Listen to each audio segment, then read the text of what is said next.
ነገ ጥቅምት 23 እሺ፣ በቀጠሯችን መሠረት 150ውን መዝሙረ ዳዊት በተከፋፈሉት ቀኖች መጸለይ ያልቻለ ሰው ፍትሐ ነገሥት ባዘዘን መሠረት ጠዋትና ማታ የምንጸለያቸውን ሁለቱን መዝሙሮች ተነጋግረናል። መዝሙር 62 እና መዝሙር 140።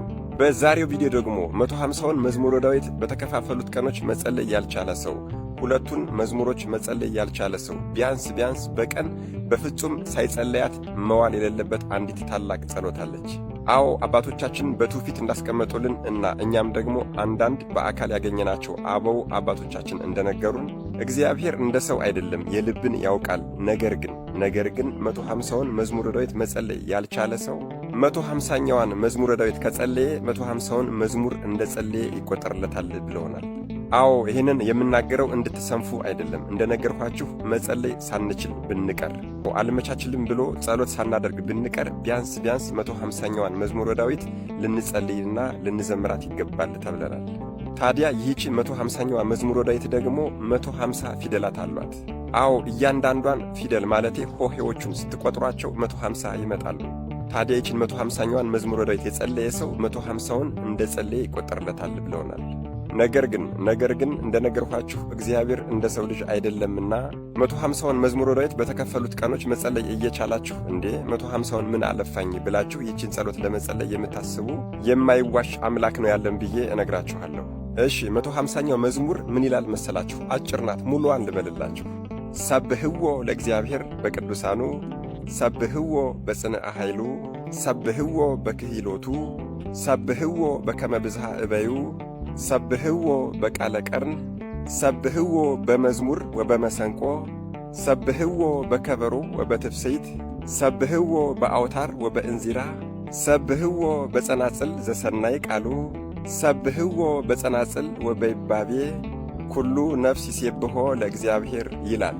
ቅዱሳን ሆይ እግዚአብሔርን አመስግኑ፣ ጽኑ በሆነ ኃይሉ አመስግኑ፣ በችሎቱ አመስግኑት፣ እንደ ታላቅነቱ ብዛትም አመስግኑት፣ በነጋሪት ቃል አመስግኑት፣ በመዝሙርና በመሰንቆ አመስግኑት፣ በከበሮና በደስታ አመስግኑት፣ በበገናና በእምቢልታ በአውታር አመስግኑት፣ ድምፁ መልካም በሆነ ጸናጽል አመስግኑት፣ በጸናጽልና በእልልታ አመስግኑት።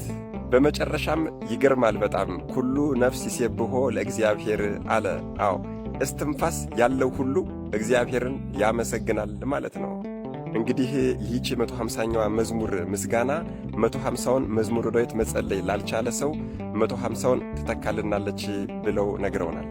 አባታችን አባ ገብረ ኪዳንም ተደጋጋሚ እንዳስተማሩን ማንኛውም ሰው መዝሙረ ዳዊትን መጸለይ ባይችል እንኳን ቢያንስ ይህችን 150ኛዋን መዝሙር በቀን ሳይደግማት ሳይጸለያት መዋል የለበትም ብለውናል።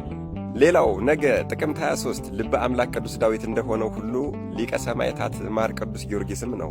ታዲያ በዚህ ቀን ማኅሌተ ጽጌ ላይ ክበበ ጌራ ወርቅ ጽሩይ እምንቆ ባሕሪ ዘይሃቱ ዘተጽሕፈ ብኪ ትእምርተ ስሙ ወተዝካረ ሞቱ አክሊለ ጽጌ ማርያም ለጊዮርጊስ ቀጸላ መንግሥቱ አንቲ ኩሎ ታሰግድ ሎቱ አለ ወለኪን ይሰግዱ እቱ።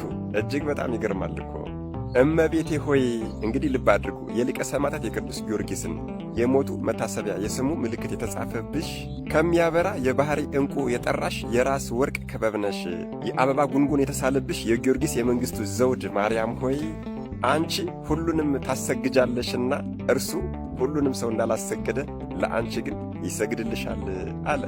እንግዲህ በዛሬው ማኅሌተ ጽጌ አክሊለ ጽጌ ማርያም ቀጸላ መንግሥቱ ለጊዮርጊስ፣ አክሊለ ጽጌ ማርያም ለጊዮርጊስ ቀጸላ መንግሥቱ እያሉ ማኅሌተ ጽጌ ላይ እመቤታችንን ሲያመሰግኑ ትሰሟታላችሁ ማለት ነው። መድኃኔ ዓለም ኢየሱስ ክርስቶስ አስተዋይ ልቦናና ሰሚ ጆሮን ይስጠን። አሜን። ይቆየን።